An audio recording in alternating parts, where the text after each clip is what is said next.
নমস্কার। আড়ম্বর নয়, স্থানই সকলের গুরুত্বকে বুঝিয়ে দেয়। যেমন ধরুন, ১,০০০ টাকা দামের পায়েল বা নূপুর আমরা পায়েতেই পরি, কিন্তু মাত্র ১ টাকা দামের একটা টিপ আমরা কপালেই পরি। স্থানই বুঝিয়ে দেয় কার মূল্য কতটা।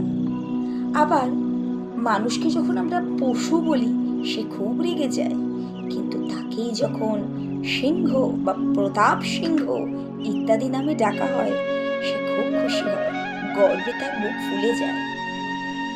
গীতা, কোরআন কোনোদিন দেখেছেন তাদের মধ্যে দ্বন্দ্ব? না, তাদের মধ্যে দ্বন্দ্ব নেই। কিন্তু এই গীতা এবং কোরআন নিয়ে যারা দ্বন্দ্ব করে, আসলে পারতপক্ষে তারা গীতা বা কোরআন কোনোটাই ভালো করে পড়ে তার মূল্যটাই বুঝে উঠতে পারেনি। আমাদের সমাজটাই এরা। সত্য কথা বড় গায়ে লাগে।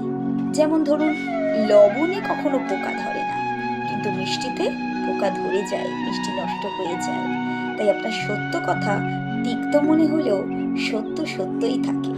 তোষামোদ করি কথা সারা জীবন স্থায়ী হয় না।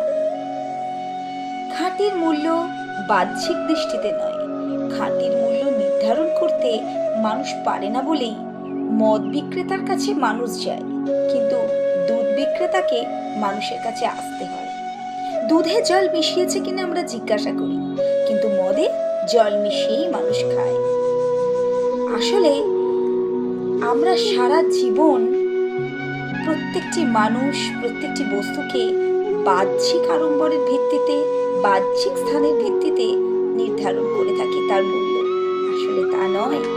প্রকৃতির মূল্য যদি আমরা নির্ধারণ করতে চাই, তাহলে প্রত্যেকের গুরুত্ব বুঝে তার মূল্য নির্ধারণ করা উচিত।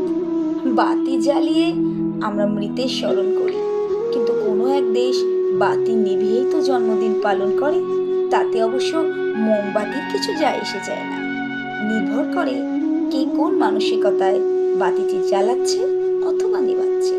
তাই মনে রাখবেন, যা স্থান এবং গুরুত্ব দ্বারা নির্ধারণ হয়, তারই মূল্য আমরা একসময় বুঝতে পারি। কিন্তু যাকে আপনি বাহ্যিক আড়ম্বর, সৌন্দর্য এগুলো দ্বারা নির্ধারণ করবেন তার স্থান বা মূল্য, সেটা সাময়িক। কিছু সময় পর বুদবুদের মতো মিশিয়ে যাবে সময়ের স্রোতে। নমস্কার।